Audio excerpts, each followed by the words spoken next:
MP లోపల ఒక army జవాన్ వాళ్ళ మదర్ ని హాస్పిటల్ లో జాయిన్ చేస్తే వాళ్ళు రాంగ్ మెడిసిన్ ఇచ్చి వాళ్ళ అమ్మ చేయి కట్ చేయడం జరిగింది. సో దానిపైన కంప్లీట్ చేయడానికి జవాన్ వెళ్ళి పోలీస్ స్టేషన్ కంప్లీట్ ఇస్తే వాళ్ళు 3 రోజులు తిప్పించుకుంది కాక ఆయన పట్టించుకోలేదు.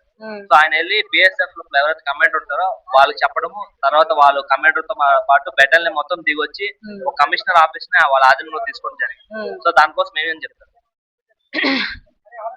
ఆర్మీ అంటే ఫస్ట్ నేనేం చెప్పాలంటే, ఆర్మీ గురించి చెప్పాలంటే మన ప్రపంచంలోనే ముగ్గురు హీరోలు ఉన్నారు. ఆ హీరోల గురించి చెప్పాలి.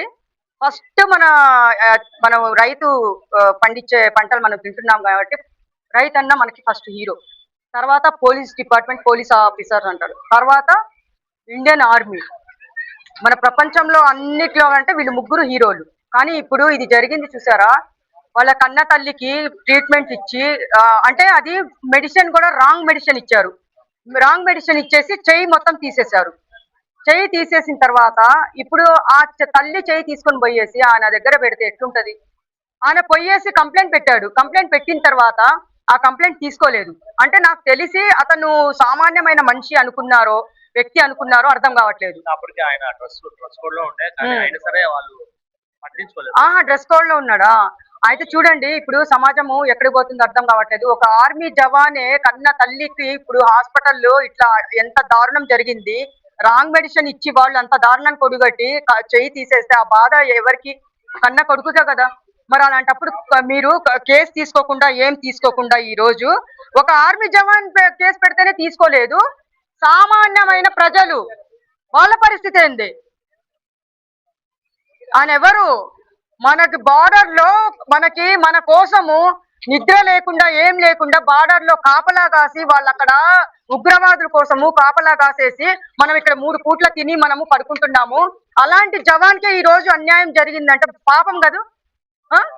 ఇప్పుడు నాకెంత గర్వంగా ఈ పాయింట్ ఇంకా గర్వంగా నేను చెప్పుకోవాలి ఏంటంటే, పోయేసి ఆయన హైకమాండ్ కి కంప్లైంట్ చేయడం జరిగింది.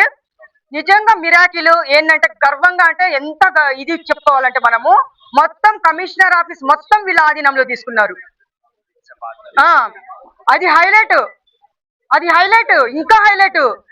ఎందుకంటే ఇప్పుడు ఆయనపై కేసు పెట్టినప్పుడు పట్టించుకోకుండా మీరు ఇలా చేస్తే మొత్తం వచ్చేసి ఒక హైకమాండ్ వాళ్ళు వచ్చి మొత్తం ఆధీనంలో తీసుకొని ఇప్పుడు ఆయనకి ఎంత న్యాయం చేయాలంటే అంత న్యాయం వీళ్ళు చెయ్యాలి.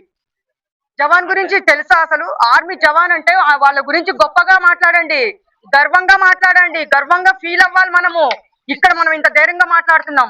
ఇప్పుడు మొత్తం ఏదైతే బెటాలియన్ ఉందో బిఎస్ఎఫ్ బెటాలియన్ మొత్తం వచ్చి ఆ కమిషన్ ఆఫీస్ ని అంటే వాళ్ళు స్వాధీనం చేసుకున్న తర్వాత ఆ కేసులు తీసుకోవడం జరిగింది. అదే ఒక కామన్ మ్యాన్ పోయి అక్కడ కేసులు పెడితే అక్కడ తీసుకోరు. అంటే అక్కడ వ్యవస్థ ఎలా నడుస్తుంది, పోలీసు ఎలా నడుచుకుంటారు? నిజంగా చాలా సిగ్గు, తల దించుకునే లాగా చేశారు వాళ్ళు పోలీస్ డిపార్ట్మెంట్ కూడా. ఇప్పుడు ఆయన పోతేనే ఇంత కేసు పట్టించుకోలేదంటే ఇంకా సామాన్యుల బతుకులు, సామాన్యులు ఇంకా ఏం చేస్తారు చెప్పండి? వాళ్ళు ఎవరికి పోయి చెప్పుకుంటారు? ఈయనంటే జవాన్ కాబట్టి వాళ్ళ హెడ్ ఆఫీస్ కి పోయి చెప్పుకున్నాడు కాబట్టి భలే పని చేశారు. నాకు చాలా గర్వంగా ఉంది దీని గురించి. ప్రతి ఒక్కరు చాలా మంది వేరే మాట్లాడుకుంటారయ్యా. నేను ఒకటే చెప్తుంటాను, అప్పుడప్పుడు రైతుల గురించి మన ఆర్మీ జవాన్ల గురించి మాట్లాడుతూ ఉండండి ప్లీజ్, మీరు దయచేసి. వాళ్ళు మనకి ఎందుకంటే ఈ రోజు మనం ఇంతగా ధైర్యంగా బతుకుతున్నామంటే, మనం హ్యాపీగా బతుకుతున్నామంటే, మనం తిని కంటి నిండా నిద్రపోతున్నామంటే ఆర్మీ జవాన్లే.